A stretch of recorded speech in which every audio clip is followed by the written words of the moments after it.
Datangnya dari hamba Allah dari Bekasi. Assalamualaikum warahmatullahi wabarakatuh. Waalaikumsalam warahmatullahi wabarakatuh. Allahumma salli ala sayyidina Muhammad wa ala ali sayyidina Muhammad. Buya, saya ingin bertanya. Saya sudah mempunyai istri, tapi saya sebelumnya tidak pernah kenal dengan istri saya. Saya dipertemukan dan dijodohkan atas istikharah seorang guru. Tetapi Buya, berbulan-bulan setelah menikah saya berusaha mencintai istri, tapi tidak muncul juga cinta itu Buya. Sedari awal pas diketemukan memang saya tidak yakin dengan calon istri saya.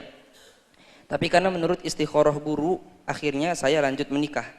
Malah saya lebih mencintai sahabat saya, karena sudah lama saya bersahabat dengan teman yang mana beliau baik agamanya, perangainya, bahkan akhlaknya. Beda sekali dengan istri saya. Bahkan kadang saya jengkel dengan perilakunya, dan saya lebih senang jika bermain dengan sahabat saya daripada berdua dengan istri. Mohon jawabannya Buya, terima kasih. Ada 3. Yang pertama adalah dalam istilah tasawuf ma saddana an liqa'il mahbubi ila wuqufuna bi ghairihi. Kita tidak akan bisa sampai mencintai sesuatu tersebut jika ternyata hati kita sudah terikat dengan yang lainnya. Itu yang salah dirimu. Karena sudah mengikat hati dengan orang lain, biarpun dikasih bidadari pun nggak akan mau gula Jawa rasa coklat.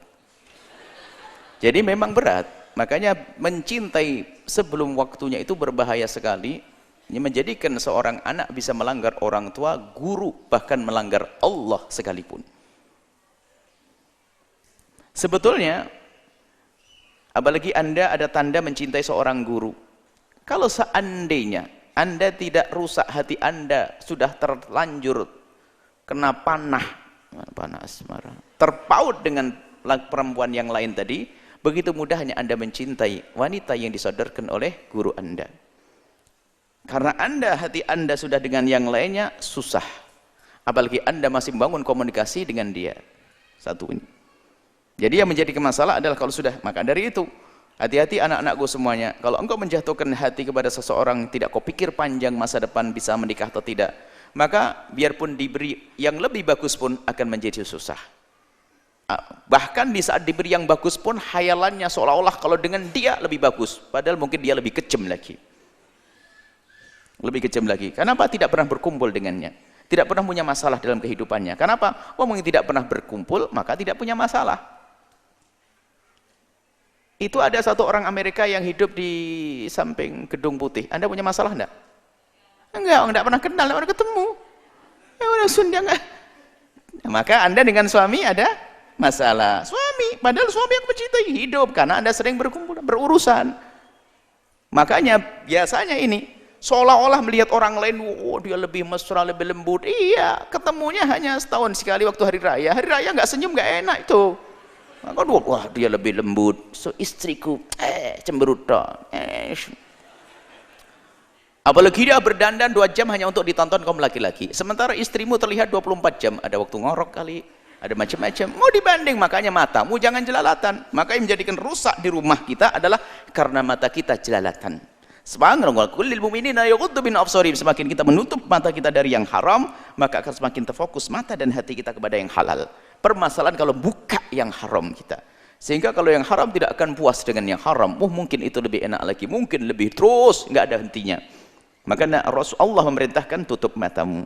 Maka adikku yang bertanya, tutup matamu dari sahabatmu, maka akan tumbuh cinta dengan istrimu. Kalau terus kau buka dengan sahabatmu, nggak akan tumbuh cinta. Dan masuk wilayah pengkhianatan, naudzubillah, pada akhirnya naudzubillah bisa masuk zina dan sebagainya. Kemudian yang kedua adalah guru yang sudah kau percaya, memang harus percaya. Anda akan rugi karena gurumu tidak punya kepentingan kecuali kemaslahatan untukmu. Sebetulnya kelihatannya nggak ada masalah, hanya karena dia sudah terpaut dengan yang lainnya. Karena sudah terpaut dengan yang lainnya, itu maka menjadi susah. Yang ketiga, begitulah ujian di dalam hidup. Kadang rumput tetangga seolah-olah lebih hijau daripada rumputnya sendiri. Itu setan yang menghiasi. Karena apa? Sahabatnya tadi hanya kelihatan seminggu sekali tadi. Istri yang macam-macam, waktu masak rambutnya hajak-hajakan, wajib segala macam kelihatan. Padahal kalau dijajar belum tentu sahabat tersebut lebih cantik. Bahkan urusan kecantikan ternyata pada akhirnya tidak tersimpul kepada wajah saja. akan tapi perilaku, sopan santun dan seterusnya pun juga akan melengkapi nilai kecantikan tersebut. Nah ini jadi yang ketiga adalah tadi dia ketemu kepada Anda jarang, istri Anda setiap saat. Kemudian di dalam hati Anda sudah suasananya sudah tidak enak. Jadi menganggap istri nggak baik terus. Jauh sekali perilaku istriku dengan dia. Memang kamu tahu apa tentang dia? Wong kamu tidak hanya lewat WA saja, Bang, assalamualaikum, tahajud, barusan saya bangun malam, bohong. Dia berhati-hati. Dan jadi jangan mudah ya, jangan seperti itu. Jaga mata kita. Semakin kita bisa menjaga mata kita, kita akan semakin fokus kepada yang kita miliki. Istilah tamak tidak hanya urusan harta, maka di saat kita jelalatan kepada yang di luar, maka yang dirubah pun terasa kurang. Bahkan ibu para wanita tidak usah khawatir. Suatu Nabi mengatakan innal mar'ata tuqbilu ala surati syaitan wa tudbir ala surati syaitan. Wanita itu kalau datang kepada kita bentuknya syaitan. Tidak usah khawatir, maksudnya bukan menyeramkan ke setan, ada daya godanya. Kalaupun membelakangi kita juga kelihatan setannya, daya godanya. Laki-laki normal kalau melihat perempuan misalnya, insya Allah nggak ada yang elek, misalnya sejelek apapun, lihat mesti ada dari semua tubuhnya yang katanya tidak bagus, ada yang dicari oleh mata jelalatan. Kira-kira mana yang paling menarik? Biarpun dia modelnya kayak apa, pasti lihat karena dia ke belakang sana ngadem, nggak kelihatan wajahnya kan, jadi bebas kita melihatnya biarpun kayak apa. Jadi datangnya kayak setan, munduri kayak setan, bukan dalam menyeramkannya, dalam daya godanya. Maka hati-hati, jaga mata. Keharaman adalah menghantarkan kepada keindahan, kerendahan. Keharaman adalah indah sesaat, tapi akan mengantarkan kepada kerendahan. Haram kelihatannya indah ya, rendah sesaat.